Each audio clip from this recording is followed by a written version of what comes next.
So you ain't really gonna find too many situations like that where you can speak of a kid who is dominating in the NBA where you like, yo, basketball wasn't the whole thing. They focused on making sure he got his education, making sure he was a well-rounded kid.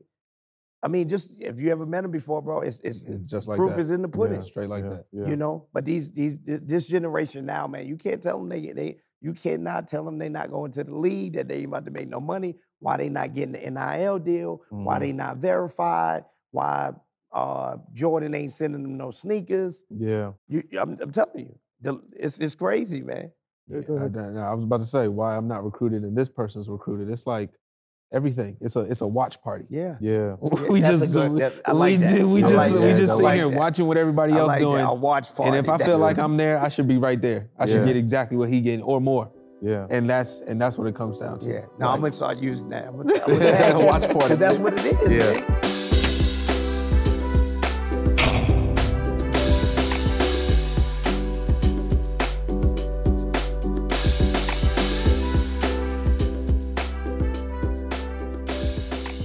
Welcome back to League Biz. It's your guys, Dennis Boateng, and I have some amazing guests with me today. We're gonna talk about League Biz, because that's who we are. We're gonna talk about the culture around it and everything. So we got Michael in the building, and then we got Jah. All right. So as you know, we exist in this space, and we want to make things happen. Michael, you're with the Pistons. You're a director of player and family engagement. Tell me a little bit about that. How'd you get there? My background, before I got to the Pistons, I was working at Under Armour, and I was doing things with their grassroots basketball department. So that was all high school, AAU basketball, sports marketing in that vein. So I think that, gave me some background working with players, like seeing the development from, let's call it 8th grade, like amateur basketball all the way to professionals, because I worked with some pros. So when the new GM got to the Pistons, honestly, I was blessed. I got a call. They were looking for somebody who kind of knew how to work with players. They didn't have this role, so they created that position. And the role kind of entails being a liaison to a player, being a support to that player. They're people, right? So everybody looks in, it's like, oh, it's a basketball player, it's famous, but they're people first, and they have priorities just like anybody else on this set, in this room, how it works, but they're also supposed to be hyper-focused on the game of basketball. So how do you support somebody like that? You just kind of try to help the space around them. How do you support their family members as they're transitioning from one city to the next? How do you figure out who's who, what's what? So for me, I just try to be as open and as honest as possible to our guys to try to make whatever transitions they're having or whatever they're going through in basketball and in their life, like, become some sort of ease. So yeah, the position is centered around the lifestyle of basketball players, particularly, and their families. And I try to aid that in every way possible. That's great. That's great. I love that. Jah, you're head of the ABL. How did you get there? What inspired you to build something like that? Yeah, man. So growing up in New York, basketball is everything. Yeah. Your first entry to really anything culture starts with basketball. So, for me, growing up seeing the Rucker, my dad playing, older cousins being hoopers, when I moved to Atlanta to play college basketball, I saw that there was like a tremendous opportunity to create a community or grassroots feel in basketball. And obviously, if you know pro-ams throughout the country, that's what they provide, for their cities. So being a hooper, always loving what the culture had brought for me, and seeing how it was really thriving through the hip hop, community. I knew Atlanta needed something like that. So, just like my brother, I was working in the NBA. Thought it was gonna be something totally different than what it was. Cause growing up, it's either you wanna be in the league playing, or you like, man, I'll take a job in the league. And for me, it wasn't as inspiring as I thought it would be, because it felt like it was a ceiling over my head. And me being a creative or entrepreneur spirit, I was like, you know what, man? I'm gonna move on from this, and I'm gonna create something of my own, man. So like 2011, I started jotting it down in a notebook. Starting doing AAU tournaments, different things of that nature. You're like, I'm gonna bring a pro-am league to Atlanta. And everybody looked at me like I was crazy. They was like, this ain't New York, bro. Yeah, You know? yeah. So 2013, we kicked off. Haven't looked back since, man. We just celebrated our 10-year anniversary. Congratulations. ESPN and a bunch of other media outlets have listed us like the second top Pro-Am league in the country. So it's an honor, you know, to understand and respect what, you know, leagues like Drew League and Dykeman in New York have built. And for us to be up there on that level in just a short 10 years is amazing, man. So AEBL for me is my way to give back to the community and make sure that this game has a place to grow, not just in Atlanta. I mean, our brand is global now, you know? But our starting point is to make sure that Atlanta was taken care of. Now that's great. I want to talk about you guys' journeys though. Obviously, there's a path that you have to take to get to where both of you guys are. You went to Howard University. Let's talk about your time there, being at an HBCU, having a dream or at least an idea of what you wanted to do. What's some of the things that you went through, people you met that inspired you to get here? Howard was like the best 4.5 years of my life. The people that I met, the opportunities that I was given there were unmatched. And if I could go back and do it all over again, I would make the exact same decisions. I mentioned earlier I was blessed, and the same way happened at Howard. When I got there, I didn't know how I was going to get into sports. But I knew I wanted to work in sports. And I made that decision well before I got to Howard. When I realized I wasn't going to be a professional basketball player, I was like, all right, I'm going to have to figure out how I'm going to do this because I want to be around sports. And I didn't realize what I was saying at the time. It was a job to me in my head. And I was like, if I'm going to do a job, then I like it to be this. So when I got to Howard, I was a manager for the basketball team. After I stopped being a manager for the basketball team, I wrote for the school paper. After I left that, I worked for the sports information department. When I got to the sports information department, I met my mentor, his name, Edward Hill, like a legend in DCAU basketball, and kind of, he has a lot of tentacles in sports, is the best way to say it. Like the amount of people that he mentored before I got there, like I didn't know who he was when I met him. He was just the sports information director at Howard. And I was like, look, I'm trying to get into sports. I don't know how. I'll work for you. Like, can teach me, you know, what I need to know to figure it out. And he opened arms. Was like, here, you can do this. You can do this. He was so connected when events would come into the city, like a Nike tournament, Adidas tournament, football, basketball, any sport, hockey, anything that was sports related and entertainment related that came through, he knew some contact, and he's like, I got to volunteer for you. Wow. And he spoke my names in rooms where I wasn't, and that's like something I couldn't have asked for that because I didn't know that was a thing that I needed at the time. So my time at Howard was like trying to figure it out myself, and then I got latched on to Mr. Hill. He started putting me in touch with other people. Then I realized the people that he did this for before me, VPs at NFL teams, basketball coaches, football coaches, operations managers, like people behind the camera, production, people in front of the camera doing sports telecasts. Like, he knew somebody in every industry in sports. So I was able to see like, okay, you know what's going on. You've done this for this many people. And that was an inspiration because those people came from Howard. And it was like, okay, everybody talks about like, we won't have the same opportunities or we won't be able to do what other schools are able to do, but I'm seeing like representation in spaces that I want to go from people who are literally sitting in the same seats that I was. That's right. So that was like inspiring. And I don't even know if it was inspiring as much as like, you can do this. Like, this is something that is very achievable. It's just how much work do you want to put in to get it done? So my time at Howard, I felt like got me to, at least started my engines going, set the foundation for where I needed to move through that. And I had Mr. Hill and all those people that he talked about, he brought back to mentor me. So I had a little piece of every single version of Mr. Hill throughout his time at Howard. He was there for 30 years. So he had a plethora of resources and individuals that can call. And now I'm one of those people. So he'll call me and say, I need you to talk to this student, and I need that to happen. So that personal like belief that he had in me is part of that inspiration and growth as well. Oh, that's great. Jah, do you have a place like that? Just like he described Howard, is there a place that you relate to like that? Yeah, I mean, like I said, growing up in New York. Yeah. I mean, you, just like he said, I mean, having people that were either established on the grassroots AAU high school scene. My dad is a legendary community coach in New York.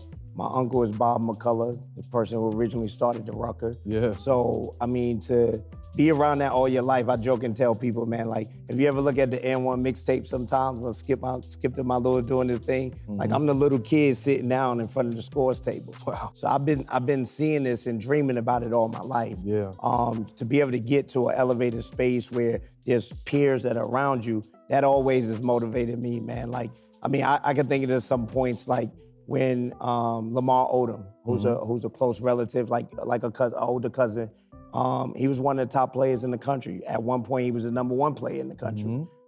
So to see that and be so close to it and like, man, this can really happen. You know what I mean? So those things like that drove me to kind of, take the ownership of like, basketball can really change your life. And where we come from, it ain't but so many opportunities. Yeah. You know what I'm saying? So for me, I was like, I mean, my whole family was in the streets, but I'm like, yo, this basketball gonna take me around the world. Yeah. So since, 8, 9 years old, I've been traveling with a basketball. Yeah. Even when I go back home now, they like, man, that's the kid that used to be walking around with. I always had a basketball with me. I don't care, school, going to the store, laundromat, wherever we was going, I was a kid dribbling the basketball. And that's how people, recognize me. But the game in itself, and I feel like the community that I came up in, it actually helped me elevate to where I'm at. And I tell people that all the time. I don't necessarily per se, I'm one of those people, I didn't have a mentor. I didn't get a mentor until I was already successful, to be honest with you. Now there were people who tapped into me, but understanding mentorship, it comes in all different ways, but I never really had a mentor that was like, hey man, lifestyle, this is kind of what you need to be doing. You want to play ball or you want to be in business, this is what you need to do. It was either virtually reading and studying what other people was doing. And I give a lot of kudos to why I'm here, like people like Steve Stout. They showed me that like, cool, you ain't playing basketball no more, but yo, you got a creative brain. This game can do so much more for you than just being on the court. So I would say just understanding the culture, coming from where I'm coming from, living in Brooklyn, New York. That was really like my connectivity to push. So yeah. You turned your passion into a brand. Yes. Yes. That's what I'm hearing right there. Yeah. I want to talk about Spartansburg. Yeah, Spartanburg, South Carolina. Yeah, man. I heard about you. Yeah. I heard about you. I did a little something there, put the city on the map before Zion, Yeah, yes, sir. The Zion before Zion, right? And the crazy thing is I was supposed to go to Spartanburg Day School. Wow. But at the time, they weren't like, now you go to schools, they give you scholarships. And I had just moved from New York. My mom moved me to South Carolina to finish high school because I was causing havoc in New York. I was bad. I'm not gonna lie, man. I see where some of these kids. I was a terror, man. But the crazy thing is the basketball. The teachers be like, he didn't do that. 'Cause I always was the basketball guy. He didn't do that. He's playing basketball. But my mom moved me to Spartanburg, South Carolina, man. School I went to had never been to the state playoffs before. Coach was, one of those guys, we call it James Naismith basketball. He just wants you to pass around and, and I got there and I was coming in there like Allen Iverson, throwing it through people's legs and going behind my back, no look passes. And he told me, he said straight up, he's like, and it was one of those moments, I would say mentorship, that even though he wasn't what I would say a mentor, it was one of those moments where he was like, man, you're a really good basketball player. But you got to change the narrative of the way you play. And I wasn't trying to hear that, dog. You talking about this 96, Allen Iverson just came out. You see what I'm saying? Yeah. So, I'm like, nah, bro, I'm not in it. So my mom was like, well, we got two choices. You can stay here or we can go to a private school. And Spartanburg Day School, they would recruit me. They was like, yo, we don't give full scholarships, so you have to pay, and we come from the hood, though. Yeah. My mom's like, look, we going back to this public school and we gonna work this thing out. Yeah. So, Spartanburg is a near and dear place to me. I met a lot of my best friends. I have a very tight circle of friends. Majority of my best friends are from Spartanburg. I'm actually going to do our sneaker ball up there in next week. But it changed me a lot in the aspect. I'm a kid from New York.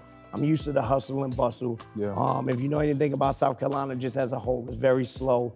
So it enabled me to slow down a little bit and really see. And I mean, from 10th grade to 12th grade, I had us in the state championship every year, runner up for player of the year. I should have been in the realms of Mr. Basketball, but Raymond Felton, you know, went to a 1A school and he was putting up like 40 points a game, you know. But yeah, man. Yeah. So and this is on record. Like people could go research it. That 2001 class that came from South Carolina was probably one of the top high school basketball classes across the country. Wow. But South Carolina's known for football. Yeah. You know. Yep. So I mean, you had Major Wingate, Raymond Felton, me. Alex Harper, I don't know if y'all remember Jerome Buddy Harper that was like the god that they put him on the front of Sports Illustrated like the next Michael Jordan. So I mean that class was great, but all in all, man, Spartanburg, it's like I said, it's a meaningful place to me. I'm actually working on some things to give back there because that's what I believe in. I believe in, you know, you passion, the purpose, and then the success is gonna come. Yeah, you know? For sure. Yep. For sure. Michael, you working with these players, like, I mean, from rookies who are just fresh coming into the league and are, I guess, young, not having that much of an idea what's going on. How do you maneuver and guide them in this business? You can only do but so much, right? Because everybody has their own teams, but you try to be the best asset that you can be for their day-to-day. So you try to give them, or at least I try, give them technical or practical things that are practical that they can use in their everyday. So just like from a preparedness and an education standpoint, like you're coming into this league, you don't know anything. You know what an NBA schedule looks like, but you've never experienced it. So it's like, there's a back-to-back here. This back-to-back is home and away. And it's in the same week as some other game, but you don't realize how close it is. You see it on TV, it's like, okay, I got a game today, In the calendar, you look at it, but then when you realize, oh, but if we have a game in this city one day and then in this city the next day, that means we flying like that night. So then you gotta prepare them for that. But there's no better preparation than experience. There's no better way to like go through and learn it than to experience it. So for me, I just try to like show them, this is what you're gonna see. This is what can possibly happen as you move down the road. And then like that's all I could do to some points. And you try to over communicate, make sure that you're there, make sure when there are mistakes, it's like, oh, I got you. Here you go. This is how you go about this. You try to do all like, I don't want to call it this preventative maintenance, but preventative teachings so that they know what they're going to see. So it's just about being prepared as they come into the league. And then when you get here, it's about, all right, now you're dealing with every day. And before you got here, there's like a whole bunch of things that when you get into the NBA, you don't realize that you have to do. Like you're a professional basketball player. It's really a job. So you have to be at appearances. You have to meet and greet this person. You have to show up at this on time, team meeting there. There's a lot of things that you have to do. You just don't roll the balls out and play basketball. There's practice. Like there's things that go into all of this. So it's really just showing them this is what's ahead and this is what it can look like. There's also a lot of time. So it's like, are you gonna manage your time appropriately as well? So it's a lot of different functions that go into that, and you try to just give them little bits at a time in a way that's digestible, because also at the same time, it's a big adjustment for them. You're in a new city, you're in a new place, maybe you brought your family, like everybody's adjusting. So, and then you're also supposed to be hyper-focused on basketball. So how can, again, for me, prepare you for that? And then also take some things off your plate or connect you with somebody who is gonna take something off your plate just to make your life a little bit easier. So preparation and support is just like the best way that I feel like I can help those rookies. And again, like the best thing is experience. So some things you just hit a wall and you figure it out like, oh man, this is what it is. And it's like, okay, that's what happened. We learn from it and then we move to the next thing. Hey guys, what's going on? I'm your guy, Dennis Boateng, host of League Biz, and I'm here in partnership with DraftKings, and I have some news for y'all. Because it's that time of the year. The NBA season is in full swing. From buzzer beaters, jaw-dropping dunks, this season is on fire. And I partnered up with DraftKings to get you right into action. I want you to discover the excitement of real-time betting by downloading the DraftKings app right now. New customers get a no-sweat bet. Get a bonus bet back up to $1,000 in the amount of the original bet if it doesn't hit. Minimum deposit of $5. Sign up using my promo code BIZ. That's right, new customers can get a no sweat bet up to $1K if your first bet loses. And DraftKings has something for the existing customers as well. All customers get SGP insurance every day. Get a bonus bet back if one leg of your SGP loses. Minimum numbers of legs required and maximum bets do vary. If sports betting is not yet available in your state, don't worry. You can still join in on all the fun with DraftKings Daily Fantasy and have the shot to win cash prizes. Download the DraftKings Sportsbook app now. New customers use my promo code BIZ and get a no sweat bet. That's promo code BIZ only at DraftKings Sportsbook. Peace.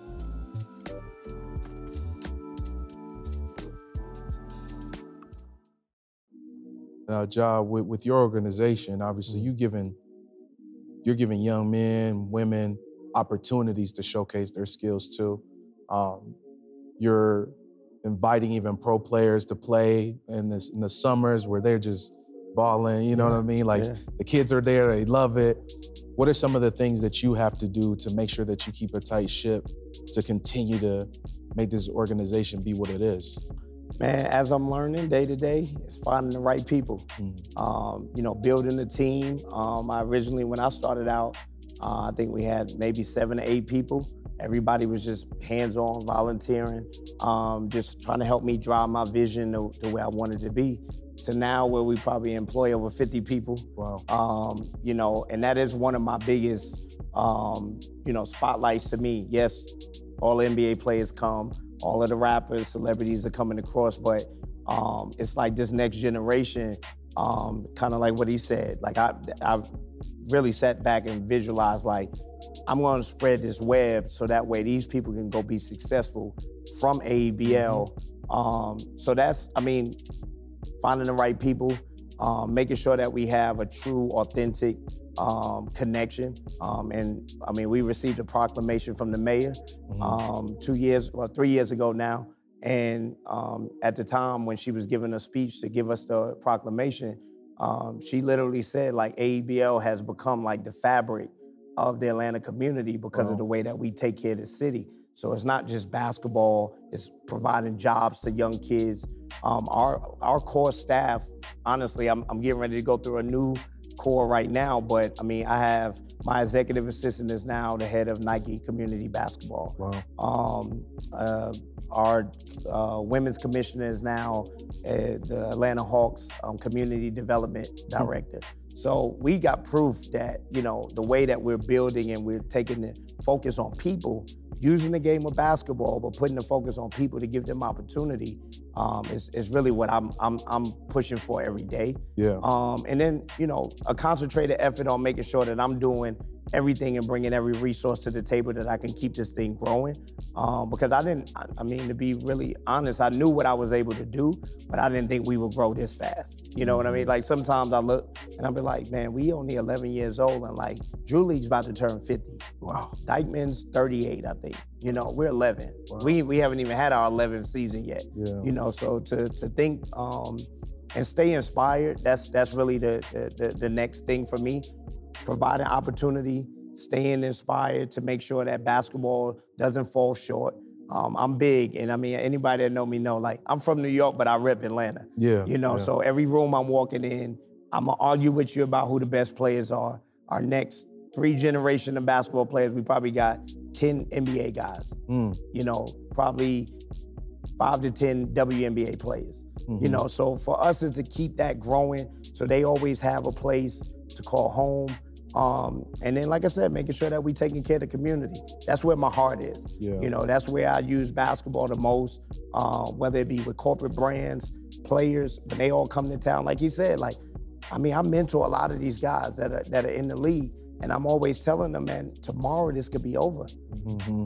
It's all about how you take care of the people that are around you, how you make the impact in the community, because one day that ball gonna stop bouncing. Yeah. And it's what you do to set yourself up, you know, for the future. Because the money, now, everybody got money, you know what I mean? And I know there's people without, but all of us that are working and inspiring and we're entrepreneurs and we're running companies, we're all making good money, but it's the impact that we make it, because that money, you can lose it tomorrow. Yeah. You know, so that's our big focus with AEBL, man. That's how I've gotten into where it's at, is staying true to who we are, building the people, building the community, and you know, sky's the limit for us right now. Yeah, no, that's good.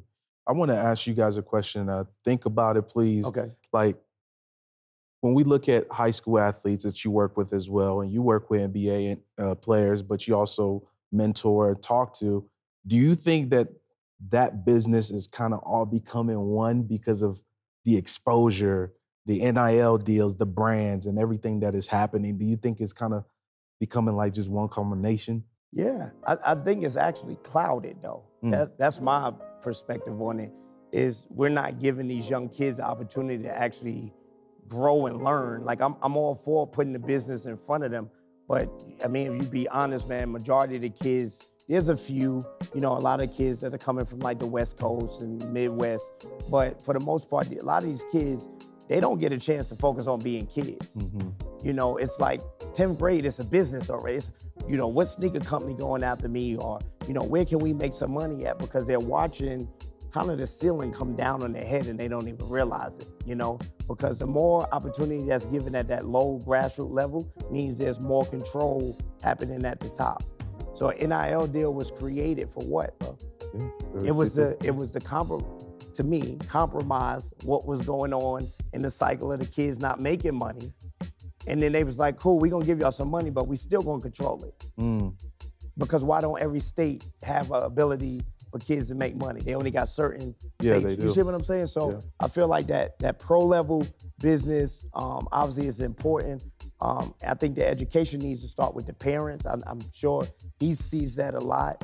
So I think it's colluded a little bit, you know, where these kids already think they're in the business, or they're already successful, or they're already, so that social media is jading them, man. So I hope and pray over these next couple of years that peers like us that understand the business, we're able to tap in a lot early and tell them that, listen, if you're gonna have a chance, whether that's getting to college and getting a scholarship or having a potential opportunity to go play pro, but they're not one and the same, bro. Like these guys are they up here for a reason.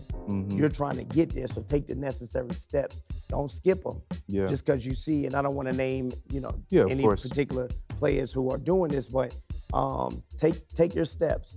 Learn the game as you're going. Let's educate these parents so they're not oblivious to what's going on, because that's the real problem. I mean, if you look across AAU, you look across college, pros is a little bit different because that's a different beast, but these parents are not educated enough, so they don't know what's going on, so they getting taken advantage of. You know, so, and I mean, I know there's a different, you know, perspective because he's at the top level, but I would say that on the grassroots level, small frame of business, it is becoming one, but that's a bad thing. That is a bad thing, in my opinion. Do you agree, disagree? I agree, like 100%. And I'm here, like I work for the Pistons now, but before I was doing the grassroots, I was doing the Under Armour. We had like our UA Next camp. We partnered with the junior NBA. We brought 8th graders from around the country regionally to like, one, educate them and also educate their parents, because that's where we know it comes from. Like, you can't know anything without the people who are in your house on a regular basis, and that's where they get that from. But I think it's been mentioned before, and I want to say, like, you want to reach the highest heights all the time, no matter where you are. If you're a 7-year-old, you're like, I'm gonna be the best. Like, at some point, if you see something being glorified, and you look on TV and you see these contracts being glorified, people moving, making announcements to where they want to go, like, these kids want to be in the spotlight just like that. Yeah. And they have many opportunities to do that. Like, I'm announcing what school I'm gonna go to. Like, now, the crazy part is now you got an NIL deal that you can announce and say, I'm getting $1 million from this person and pop an ad on your screen. Like, it's definitely shrunk the gap between pro and amateur. And I think it does come from education. But because everything is so glorified, you kind of want to skip the education part. You're like, I can kind of reach what I need to reach right now at this level if I make myself 1, 2, or 3. Like, if it's the NIL deal, if it's the announcing what school I'm gonna go to, if it's announcing what AAU team I'm gonna play for, like, is it Twitter, is it Instagram? Like, everything's glorified at this point. And if it's in the lights, that's what you want it to be seen. And so, I think that it comes from a good place, right? It comes from me wanting to celebrate myself and me wanting to be out there. I think that the way that it's being practiced is too much. And I think the way to accommodate or the way to curb such behavior is education. But scare tactics don't work anymore. Like, we've seen players like reach, be the #1 insert position here, go to the NBA, not make it, not have the longevity that you think a top prospect in high school would be. So we've seen it like fizzle out. There's so many horror stories and scare tactics, but they don't work anymore because everything that's in the light is seen, and the people who do fizzle out, they fizzle out. But those are the people that you need to like look to, pay attention to, because they have lessons. And to add on to that, it's crazy that you say that, right? Because I wouldn't even call it a scare tactic, right? It's life lessons. It did. Right? So for sure. I'm sure everybody in here know who Lenny Cook is, right? Without question. If I was the NBA, I would use him, create document, stories, to put him in front of listen, that was LeBron before LeBron, bro. He had it all. The cars, the money, the sneaker deal. He had it all. You get what I'm saying? But again, and this is no offense to the powers that be, but it's set up for it to be that way. You get what I'm saying? So we're getting to the point where it's the haves and have-nots. I don't care how good you are. If you ain't verified, you ain't playing at Under Armour, Nike, Adidas, you not in the mix. If 1% make it to the NBA, then 0.001 kid that's super talented, that has the size, the ability, everything to make it, is not going to make it if he's not a part of the machine. You know, and I know they say, yo, if you good, they find. No, it don't work like that. These coaches sitting. I think they find you. It just takes longer. But nobody wants to be patient enough for that anymore. But like, I mean, you can be that. Stories, you can Steph be that. Currys you can Dame be Lillards, that, but you gotta wait. I mean, those are. I mean, I feel like this generation. If we look back at the Steph Curry and the Dame Lillard, Kawhi Leonard's, like those guys still were. They weren't in the bubble of social media because it wasn't there yet. But they were definitely on the brink, right? Like, I mean, you look on 24/7 Sports or Slam or wherever, they were talking about them in some way. I remember reading a guide, like those diaries, shout out to Slam, the little diaries where, you know, they were talking about Steph Curry when he first got to Davidson. It wasn't like he was undiscovered in the sense. But come on, bro, that's Dale Curry's son. Right. No doubt. You know what I'm saying? No doubt. So I'm more or less talking about that. like that kid that might be coming from Utah, point guard, 6'5", can do everything with the ball, but doesn't play on the AAU circuit, ain't verified on social media. He giving 30 points a game, 35 points a game, but they're like, man, you ain't a part of this over here. So that's why I was saying, like, I think the kids now, my son is 10 years old, right? And this is go to your point about the young kids. My son will not step on the basketball court unless he got on the shoes that he want to wear. He got his tights on. Homie had a headband around his ankle, around his knee the other day, because he's emulating what he's seeing the guys do. So if you fast track that, now he's 13 or 14, and he's trying to do everything that he sees, Mikey Williams or these different kids, my son knows he's a brand. He's like, yo, Dad, I'm working on my logo. Oh, yo, when he goes, I'm telling y'all, man, these kids know because Yeah. they got it in their face Yeah. 24/7. Yeah. We didn't have that. You give it up, you had to almost go What? like discover this Yeah, stuff. you did. You know, Yeah, but nah. these kids have it at their fingertips. And, you know, again, some of them are gonna push through. Yes. Which that is gonna be very, you know, proud and appreciative. But then those kids that don't, a lot of them are getting washed because they're trying to emulate just what they see. They're not in the gym work. How many kids you know working right now? Right now, while NBA All-Star going on. Nah, dog. They watching them boys, those guys' story. Oh, he got that fit on.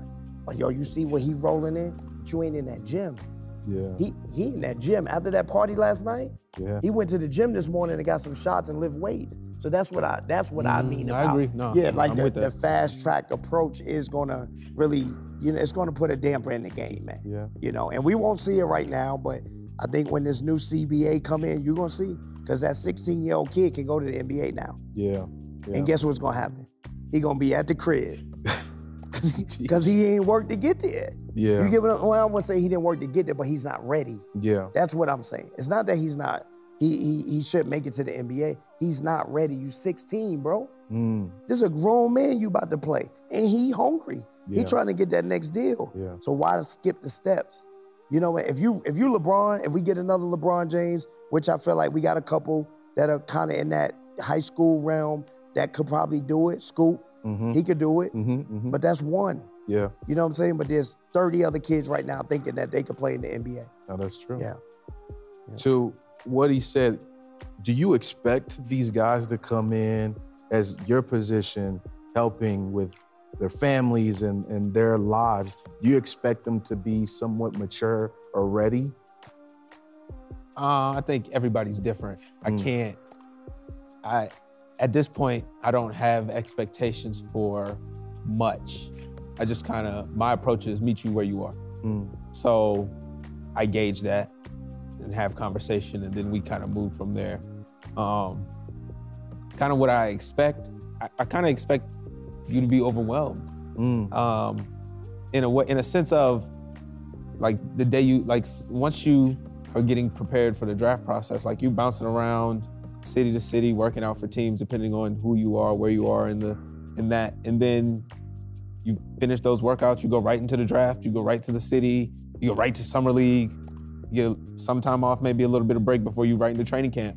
But you're trying to recover from, let's call it January, or let's call it April to, you're trying to recover from April to July, or June, or April to July, because you've been working out nonstop and trying to get ready to be in the NBA. And now you're in a new city, so now you gotta find somewhere to live. And then the season starts. I hope you got your house. I hope you got furniture inside. I hope you're ready to live.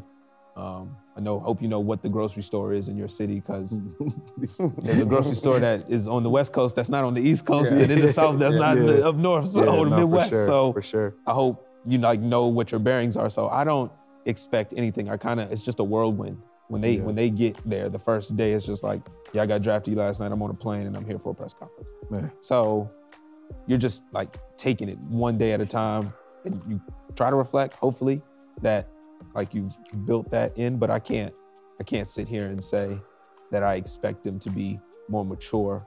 I'm pleased, like, it's wonderful when that is the case. Yeah. Like, when it's like, oh, okay, you know what's going on. Yeah. Like, that's great, that's wonderful. We can move from here. Yeah. But I don't expect you to be not prepared or prepared. I just, wherever you are, is where I'm gonna meet you. And the reason why I did ask that is because of everything that we do see going on social media. People going playing for these AAU teams, they're traveling around the world, or even moving from high school to high school, whatever the case may be. You gotta have some type of level of maturity to be, just like you mentioned your son at 10 years old, he understands that he's a brand, which is a beautiful thing. But it's like, if you don't have the maturity, like, how can guys like you help them develop to be the best that they can be? You know what I mean? I think the best thing, at least what I see for the kids that are around us and that we mentor, now are the young kids that even play in AABL, because we got a bunch of young kids that are about to be on the brink of London Johnson. That's one of our kids. We try to give them real life experiences so they can see it now. So that's what I mean. Like, I mean, at any given weekend, there's 50 plus NBA players at AEBL. All of our young high school kids are who the next touted kids. We making sure that they connected. Get his phone number. Yo, go work out with him. You know, because these are the people you want to be, right? Yeah, yeah. So, you know, that's one of the things that I think with that maturity level is there is an expectation that they should know and do better, but they're still 15, 16 years old. Yeah. So do you not want them to be, that's what I'm literally, we're going back to the same thing. You almost want them to be unhuman. Yeah. They're 15 to 16 years old. They're going to make mistakes. They're going to do things wrong. But I think for us as the kind of leaders and the people who are like pushing to make sure that they have those foundations, I think that's where we got to make sure we tap in with the parents, the coaches, to give them that education to say, hey, this is, y'all shouldn't be doing this, or y'all shouldn't be moving like this, or, and I just was telling somebody that about a superstar player that's in the NBA, and they looked at me like I was crazy, and I was like, listen, bro, there's another one coming. This could be over tomorrow. Yeah. So they better get it together. You know what I mean? Because, you know, NBA, they trying to clean this thing up. Yeah. You know, so I think it is an expectation, at least on where I see things, and that's where I think they're falling short a little bit because there's not that guidance, and that it's everybody trying to take, what can I get? You know, how much money he worth? Let me figure out how much I can make from him. But meanwhile, you don't even know what you're doing. You don't know the business. You don't know his job. Yeah. You don't know what he's doing every day to make sure these guys are ready and prepared. Yep. Because it's no education on that level. Yeah. You know, so I think. Oh, my bad. You good. I was thinking that's also part of the fast track though. So when they get there, they've been fast tracked by other people, right? It's like, all right, cool, boom. And now the NIL is, I think, another accelerator. But it's like, all right, here you go. And then you're in the NBA. And then it's like, all right, so what are your hobbies? What do you like to do on a regular basis? Why don't you know this, this, and this? And it's like, well, y'all been telling me to play basketball all my life. every day, all the time. Yeah. And I did that, and now I'm good. And now I made it to the top of the top. And now I have to have a personality like that is, I have to like be this like profound book that you're looking for to get things from all the time. Like, that's not real. You cut things off if you're hyper-focused on something over here that's not happening over here. And I think like you gotta give players, you're saying the 15, 16-year-old gotta make mistakes. The 19 through 23-year-old has to make mistakes. Yep. Everybody who didn't go pro, everybody who is like living a life, you had your young adult life to make mistakes, like to go through like, let's call it life, accidents, like fights, like being in the wrong place at the wrong time, like all of that if it happens to these players is a headline. And now it's a character flaw for the rest of your life. But anybody anywhere could have done anything and you have no idea. But because we know what these people are, we're judging them harshly and we're asking them like to be more than we've asked about anybody else that's around them. And social media adds to that, right? There's more eyes, there's more all of that in there. But they're also not being, or they're being so harshly graded on the mistakes that they make that somebody can make right next to them that nobody will see or say anything about. And that's unfair to me.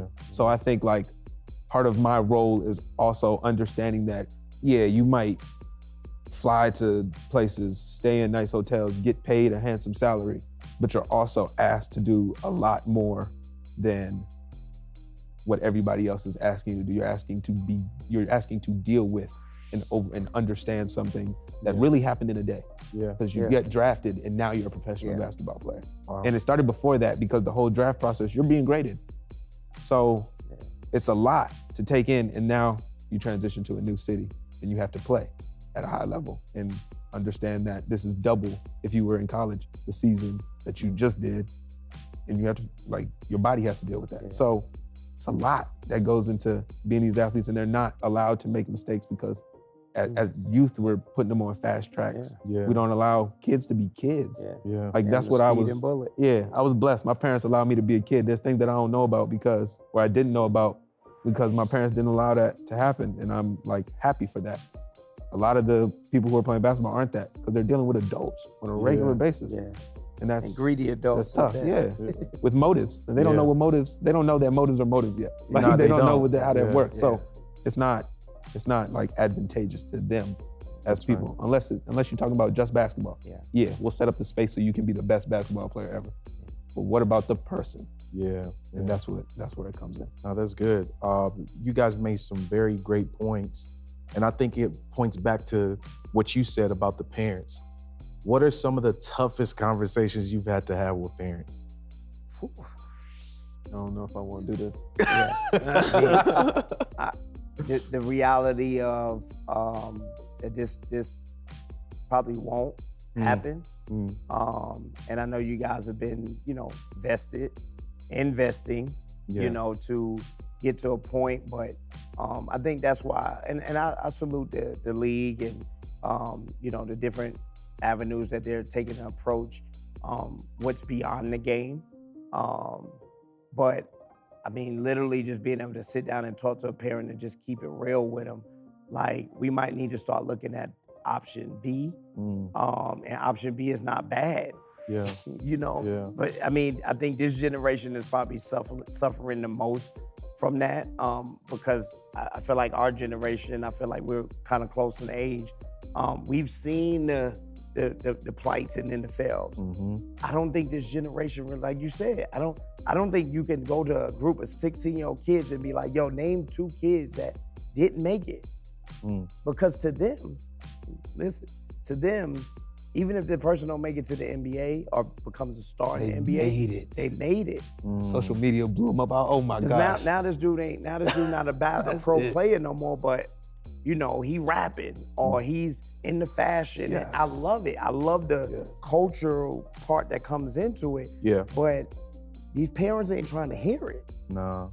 I'm telling you, dog, like, you go to a 16, 18-year-old parent right now, that kid plays for an elite AAU team. I don't care if he's the last player on the bench, the 15th man.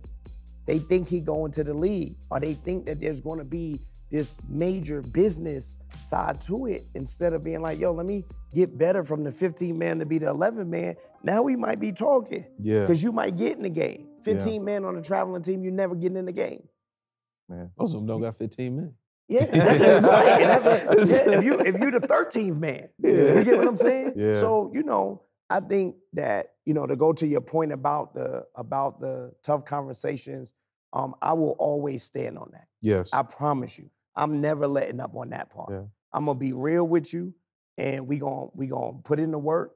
We gonna pray.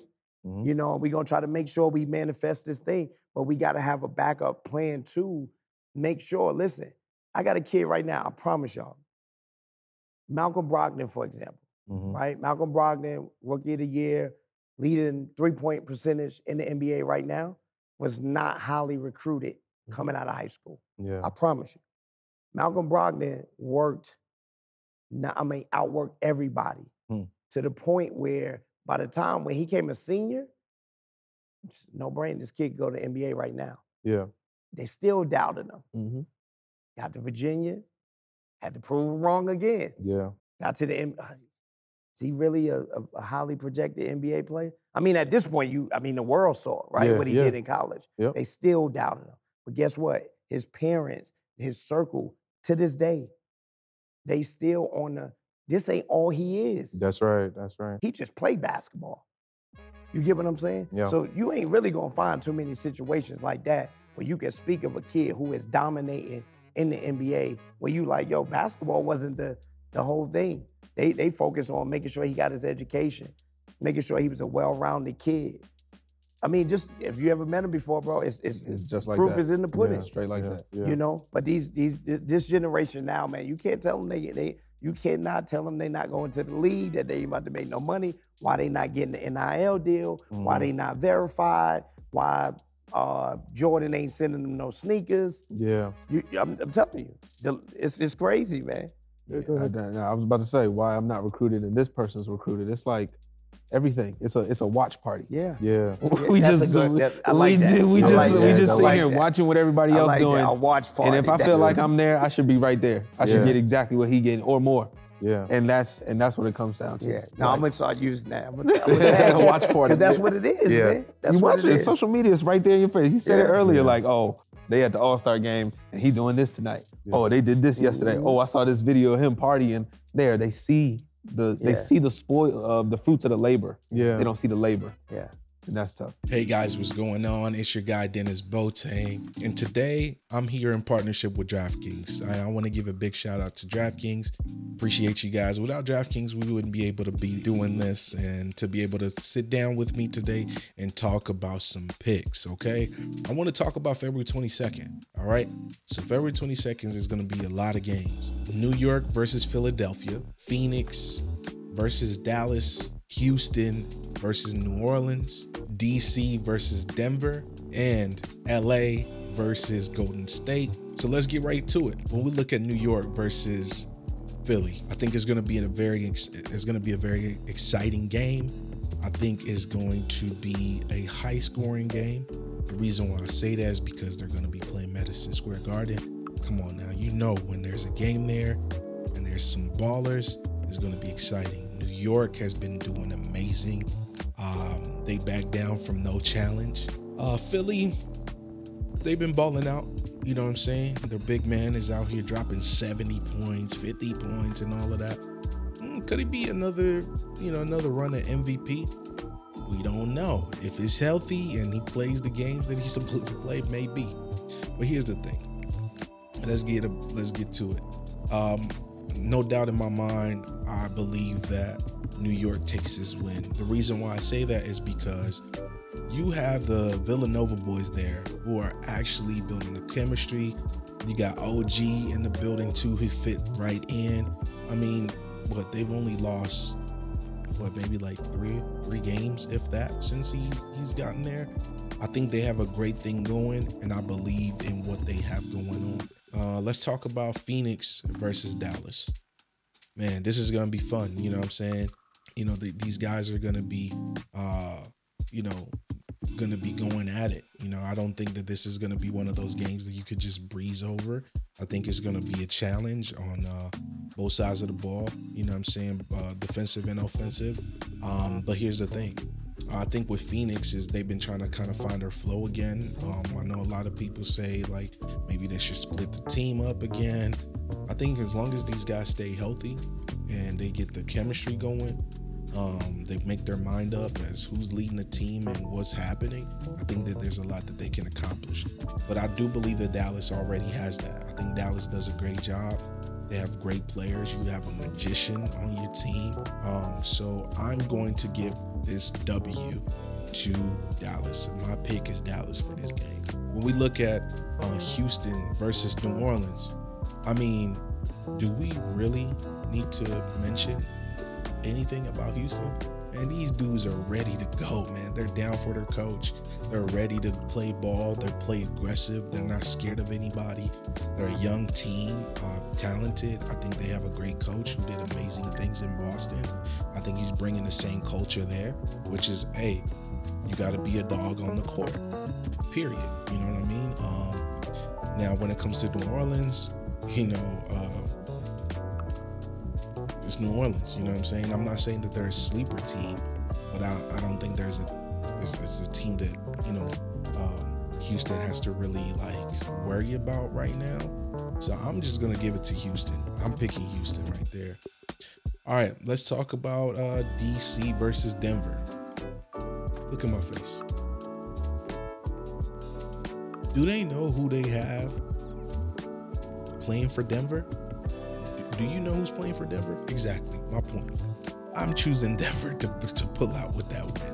That's all I gotta say there. LA versus Golden State. It's always fun to watch this matchup. I mean, you have two, in between that team, you got 5 Hall of Famers, literally. You know what I'm saying? You got, these guys are seasoned. I love to see them ball. They just make basketball really go around. It's a game that I wouldn't want to miss. But with all that being said, I think that both teams have been kind of struggling a little bit this year, but from where I stand, I think one has been struggling more than the other. So I believe that the LA is going to pull this one off. With that being said, those are my picks. Thank you so much for tuning into this segment where I choose who I think is going to win. And, you know, you could do the same too. All you got to do is download the DraftKings Sportsbook app and get busy, okay? So I've been Dennis Boateng. Thank you, DraftKings, for giving me the opportunity to share my picks with you guys. And now it's your turn. Peace.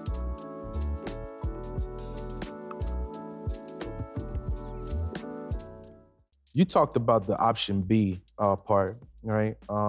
Which the option B to them is somebody else's option A, right? Mm-hmm. You built the ABL. You're with the Pistons, doing what you do with players and their families. That, I mean, if I'm like, yo, that's option A for me. I want to build something like that, or I want to do that. How can we continue to expand that? Of course, we do that here at League Biz, but when you leave here, how can we do that better, highlight what you guys are doing in your community? What can you do? Yeah, I mean, shout out to League Biz. This is what's needed, right? Because just as much as we showcasing them on the court and the big contracts, there's people who are helping them and making those deals happen. Those people that's helping them navigate their business. So if you put that out and make that look sexy and make it look like, yo, this is a big deal too. You know, I think young kids will start looking at it from a perspective like, all right, it's cool. I'm gonna try to make it. We're never discouraging the kid to try to put their all in dream. Yeah. But sometimes having that alternative can help you too. So if you know that you can see somebody like myself, like him, to be like, yo, man, they got great jobs. They're around the people. They get to hang out. They get to experience all these great things. And that's pushed out just as much as being LeBron, right? Mm-hmm. Other kids are going to start thinking like, yo, I could do that too. Yeah. You know, and I would take it even, you know, take it down a little bit to a threshold of the people that operate these cameras, the analysts, the people who are actually working in the game. And that's what I'm saying. I'm telling these kids, yo, there's referees that make millions of dollars. That's true. You get what I'm saying? They ain't just running up and down the court for nothing. You know, so I mean, I get, you know, we do have that problem that's happening now too. Everybody think they could be an agent and manage a player and all this stuff. Man, get in the game.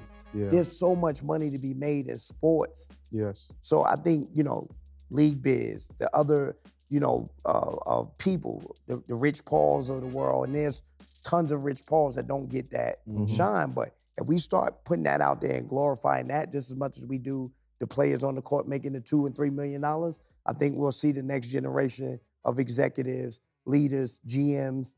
I mean, we seeing it now. Yeah, I mean, correct me if I'm wrong, I don't know the stats, but this is the most minority GMs in the NBA in the history. Mm-hmm.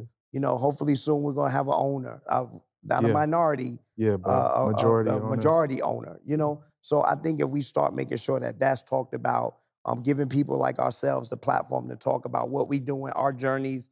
I know I was going to the league. You couldn't tell me at 13, 14 years old that I wasn't gonna play in the NBA. You couldn't. You know what I mean? So for me to be able to get to this point, and I'm not even where I want to be yet, so that's why I want to continue to make sure that I can pour into people and use platforms like this to showcase, not just brag, you know, because you do got to have a little more arrogance and confidence about who you are in your work. But I think if we continue to keep making sure these people are seen, League Biz will have that opportunity to make sure that there's more people doing dope stuff. No, for sure, without a doubt. Sure. Michael, can you speak to that? I agree with that 100%. Just like I said, like I saw those people at Howard in different places in the industry, and I was like, oh, there's more to do in sport. I was the exact opposite of thinking I was going to the league at 13 or 14. So I was like, how is this gonna work? Like, I was a statistician for a basketball team, like working the clock, get paid $15 per game, Like it was like, oh, okay, you can do this. And then you get to a higher level and it's $35 per game. Yeah. And then you figure out the refs are getting $75 per game, and the person who cleans up the courts after, like they're getting something. And when I say clean up the court, I mean pick up the bleachers, not sweeping the floor, but like pick up the bleachers, take that out, rental equipment. And it's like, oh, it's so much money in here. Yeah. Like y'all just don't know what it is. And the person who came in and picked up those bleachers, he probably has hundreds of bleachers in some warehouse somewhere. He rents them out. He works 3 to 4 days a week for for 4 to 6 hours on those days, and he just gets bleachers delivered to people. And he's making 6 figures plus on a regular basis. So nobody knows the intricacies and what you can get into, and everybody wants to be in the spotlight, and that's not like the spotlight is but so big. Yeah. But everybody can make money around it. Like so, I think just like he said, like glorifying those positions, making them be seen. And we're talking about plan Bs, but even if you do make it to the NBA and you do great, like LeBron has been in the league for 20 years, Vince did it for 22. That's not the norm by any means. Not at all. Like, so everybody has to have a plan B. What are you gonna do when the league is done? And that's the other half of it. Like, how can I help prepare you for what your transition is when this game is over? When the ball stops bouncing, what you gonna do next? Because you do have to have a plan B. Maybe you're an amazing investor. You've done everything on the side to where you don't have to do anything when it's over, except manage money. That's cool, but you're gonna get bored. Yeah. Because athletes are competitive. That's right. And they want to be active in doing something. So you have to have a plan B, even if plan A works. But it's also about glorifying what's around there. There's plenty of athletes. Vinnie Johnson, former Piston, is like an auto parts empire. Wow. And like Shaq owns this many Papa John's. Like there's so many different stories of when it worked. Junior Bridgman, an amazing businessman post NBA career. Like there's so many stories, and you'll see one article here, another one will pop up 3-4 years later. But it's not the same video of this guy dunking on this guy screaming at the end of the highlight. But it's way more impactful and sustainable for longer. And I would even say, like, to add to that, you know, that's where I think the mentorship has to start coming in too from that angle. And I think it is, but, you know, I give a lot of kudos to Grant Hill. You know, somebody that was uber successful and figured out, like, listen, man, I need to go learn this and be on this side for a little bit. And I mean, what he's doing in Atlanta right now, business-wise, is, I mean, I couldn't even fathom, like, what's happening next for him, you know?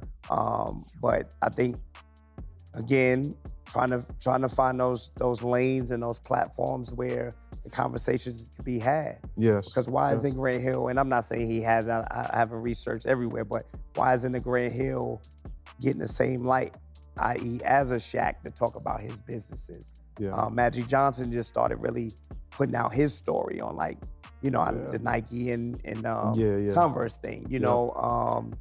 But I think they put them out. I think it's the amplifier that's that what I mean. doesn't happen. It's like you know how you have a basketball highlight and you scroll through your page and you see that highlight 4 times from 4 different pages, and it's like, okay, but that you just see one Grant Hill page go by, and that's what I mean. Like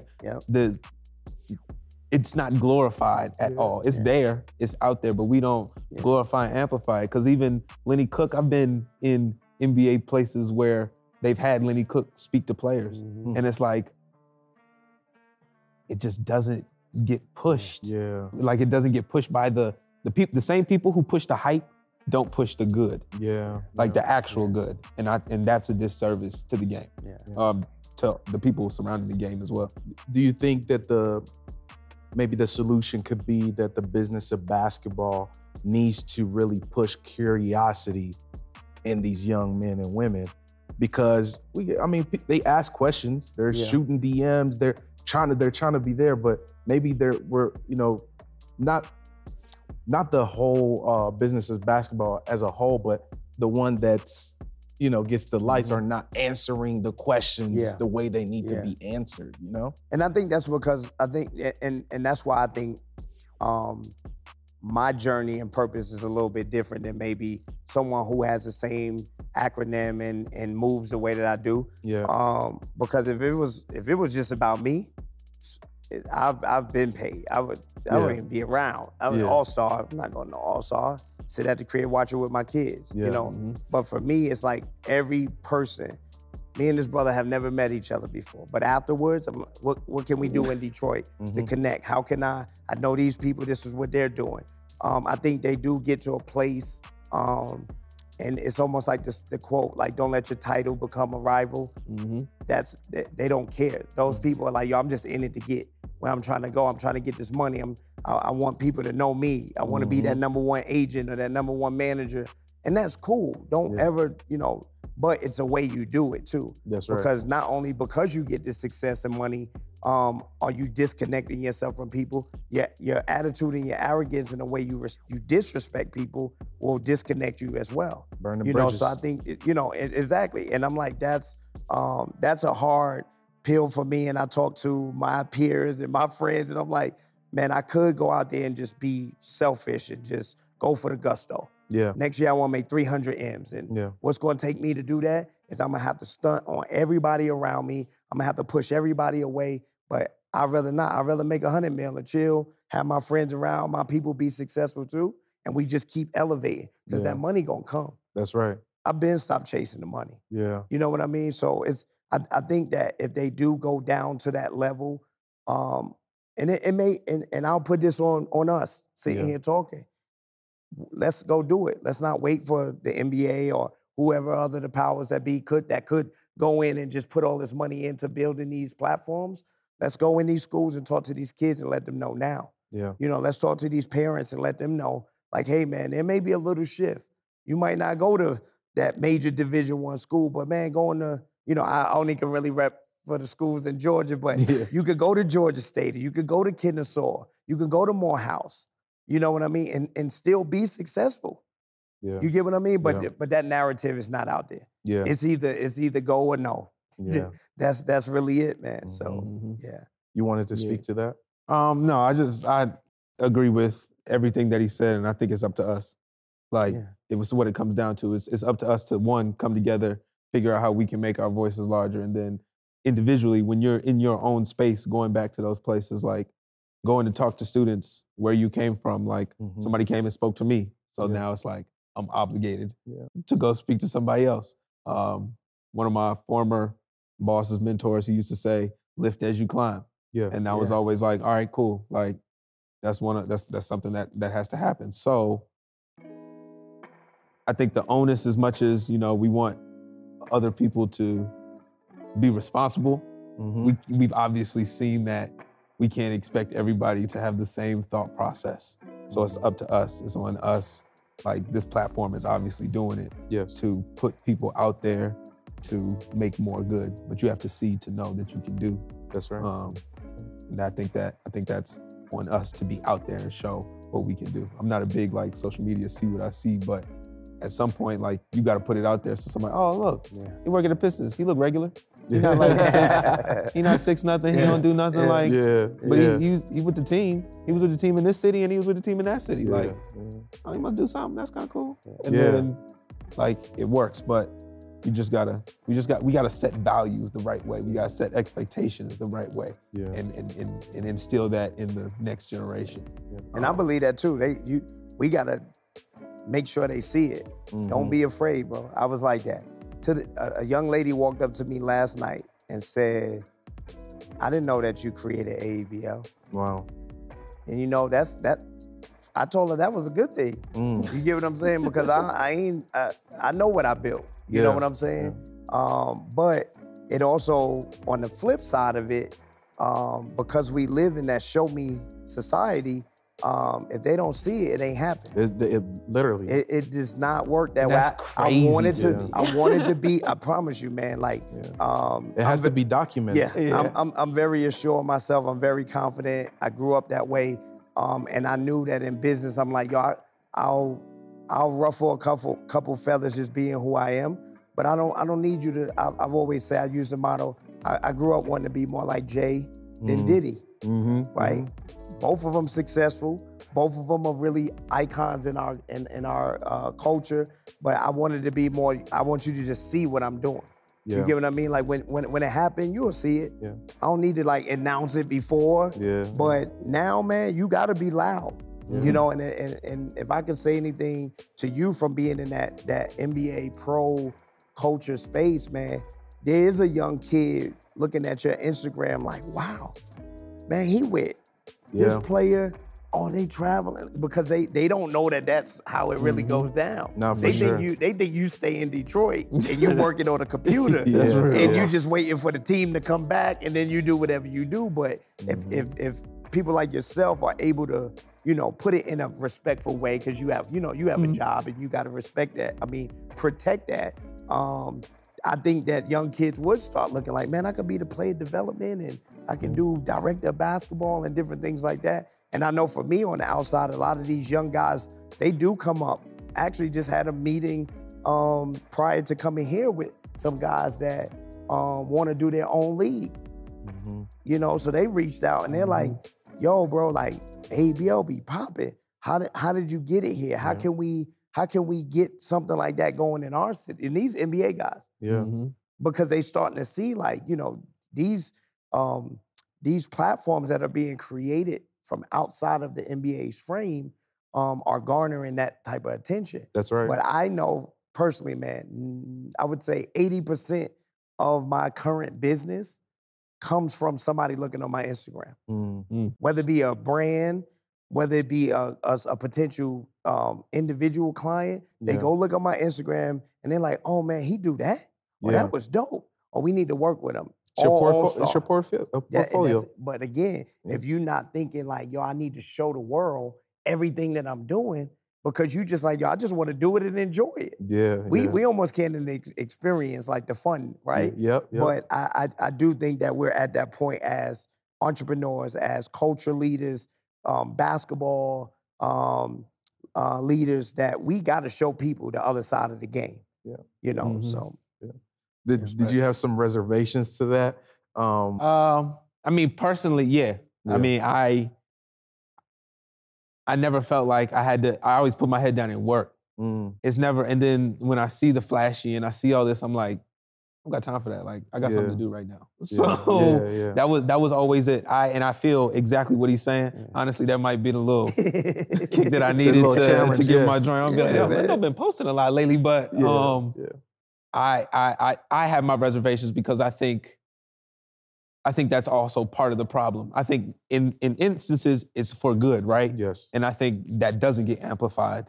But then when it's like whatever, like highlight, boom, boom, boom, then it's just, oh, I'm showboating. And I think things sometimes look fake through the lens. This is anything that I'm saying isn't detracting from what he says, because I feel like that is 100% right. I just haven't moved in that sense for my own personal reservations. But literally when he said like, young kid, like now I'm like, I gotta make my Instagram public. Like little kid, look at your Instagram and he see like, oh, he does this. Now I'm like, oh, I gotta post here this week and now I gotta post my location here this week. Cause that means something to me though. If I can inspire somebody that I don't know, like you don't know what you don't know. And I say these to these players all the time, like sign that autograph real quick. And like you won't know Lil Tim, but Lil Tim is gonna post that up in his room. He's gonna be like, wow, you signed my autograph and now I'm gonna be the best basketball player I can be. You fueled the dream. Or even if it wasn't basketball that you put him into, you fueled somebody, you've inspired somebody. And you don't see everybody you inspire. So you can't know what type of magnitude that you have.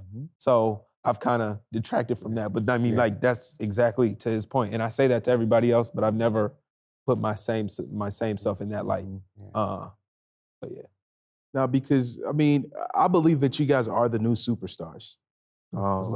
Truly, because you showing what you do, it might be a kid who's at Michigan is like, dang, man, I need the internship. I need somebody to just DM, ask questions. And they might just see you're documenting your process. They're like, dang, I think I want to ask him questions. No doubt. Or I need to pop in on his LinkedIn profile or whatever the case may be. Or it might be a kid in high school who needs that exposure. You know, I do believe that we do need to show. And of course, there is that thing in the back of your head where you're like, am I showboating? But to who though? Yeah. You know? You took the word out of my mouth because that's what I was going to ask her. I was Like, thinking who that. you show, you worked. You put in the grind, the work. It's proof. It's there. You know what I mean? You went and you did the work. You're not somebody that, and you may have relationships with guys that kind of help you along the way. No doubt. But you don't seem like that type of guy, or the guy that's like, oh, somebody just put me here, and you know, I don't want to let people know what I'm doing. But I would tell you, like, that was one of the mainstays for me of going on my entrepreneur journey and not staying working in the NBA was because I felt like and I could be wrong, but I feel like I built something amazing. But everything that I'm doing in the way that I built AEBL, I was trying to give to them. Like, literally, like, hey, here's these ideas of how to build community basketball. Here's things that you could do to elevate your players' presence. Here's things you can do to just make people be more affiliated with your brand, right? And I love like cities like Detroit, LA, because it's like homegrown. It's like they for it. Atlanta's like a melting pot. So I don't know. I mean, I probably got 3 friends that are born and raised in Atlanta that are Hawks fans. You get what I'm saying? No doubt. So I think that when I was there, I wish we had like social media, things like that, so we could show, and maybe I could have inspired another version of me on the outward side to be able to say, yo, I love what he's doing working in the NBA, and I want to know what to do. Yes. I didn't until I started ABL. You get what I'm saying? Because there was no platform for me to do that. Right. I mean, you could tell people, and you know, you got your little badge or whatever, You see so walking people around the see gym. that, you Yeah. know, Yeah. because you know, back in one time, if you worked in the NBA, you keep the credentials and you know, different players or teams you working with. But when I started ABL, it made the light bulb come on for me, man, and really saying that I don't think nobody thought this could be done. I did it, and now there's other people who may be inspired by, like, man, this dude started the league on his own. Well, I ain't had no fun there. Mortgage was late. To clear my savings account, was like, look, I'm betting it all on this. Yeah. And if you look on my social media, that's my motto. I'm gonna bet on myself every time. Yeah. I'll bet on myself against anybody. I don't care how much money you got. I don't care what status you got. I promise you, we gonna be one. And you might get me this time, but I'm gonna come back.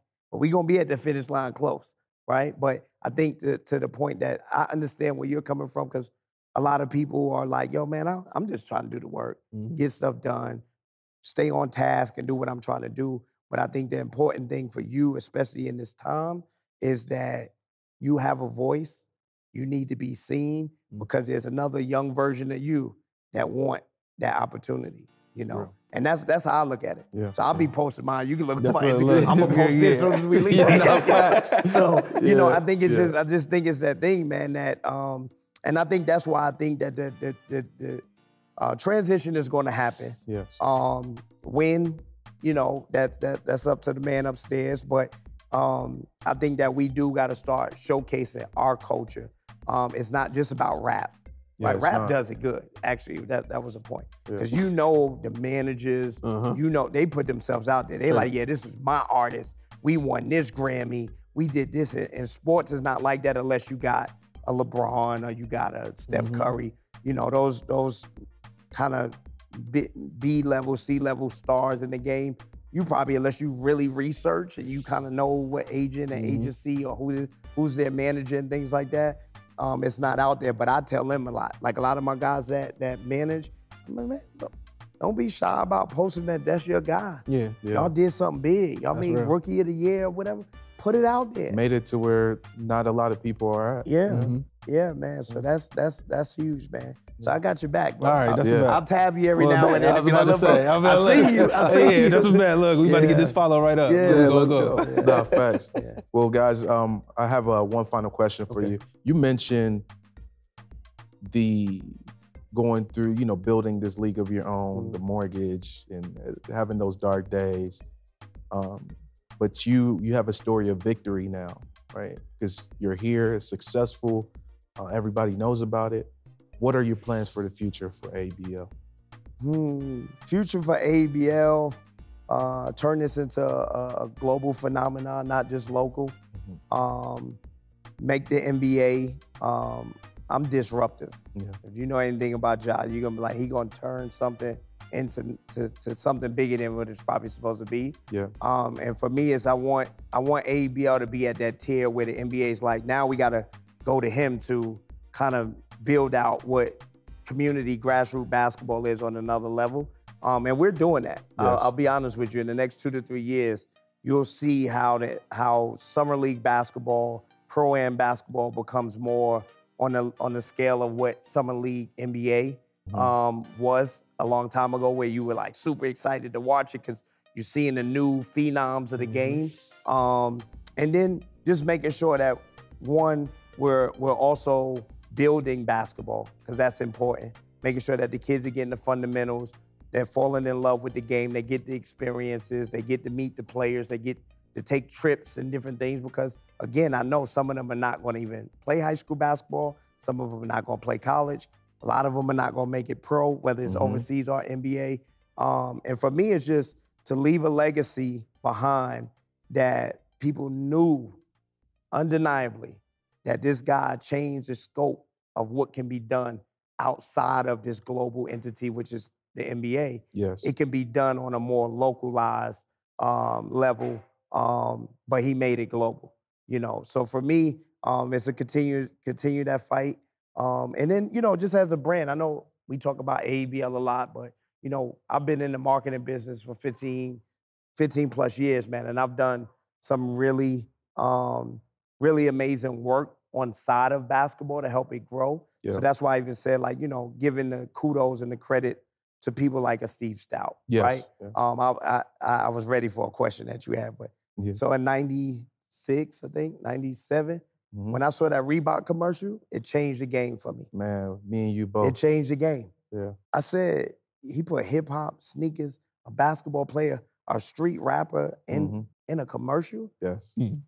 right? Yes. I was like, yo, man, that's cool. I don't make it to the league. I know what I'm doing. Exactly. You know what I'm saying? Yeah, I know what I'm doing. If I sign don't me make up. it to the league, I know what I'm doing. And man, you know, 15 plus years later, man, I'm here to stay, bro. That's right. I'm not going nowhere.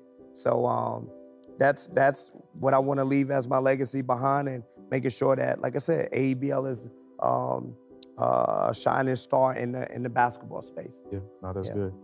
That's good. Michael, how do you plan to inspire, you know, the next generation with what you're doing? To be honest with you, from a like player development standpoint, I just want to figure out a way to best prepare players for their transition into what is about to be like one of the most intense times in their life, as far as like what they can set themselves up with for the rest of their life. Like, these players walk in and they have a chance to like create generational wealth. Like, I got some guys who are like, yo, I want my grandkids to know that this money came from me, but like I set them up with a great foundation, and I love that mentality. So for me, but again, everybody starts in a different place. So it's, how can I best create something to prepare each of these guys? Now, I want to be disruptive. Like, I want to change something, but I don't think I want to smooth something out. Yes. Like, I'm like, this is too rocky. Like, it's too figure it out. Too many, like, hit the walls and figure it out on your own. Like, there can be a better way to kind of induct you in. And I think my role around the league is growing, becoming more and more prominent. So that's like pleasant to see. I think that there's another level that we can take as a people that can affect each level of basketball or player or parent or whatever that looks like. So I wanna aid in that. And I know, like, from the level that I'm at, I'm getting the best experience I can do so wherever I do go. I don't know where my paths are gonna take me, but wherever I do go, I can affect that for multiple people, for generations beyond. So, that's good. Well, gentlemen, I want to thank you so much for your time. Michael, Jah, this has been an amazing and very informative conversation. You know, this is what we do at League Biz. So thank y'all for your time once again. All right, guys, thank y'all so much. Peace. Appreciate it. She's about to take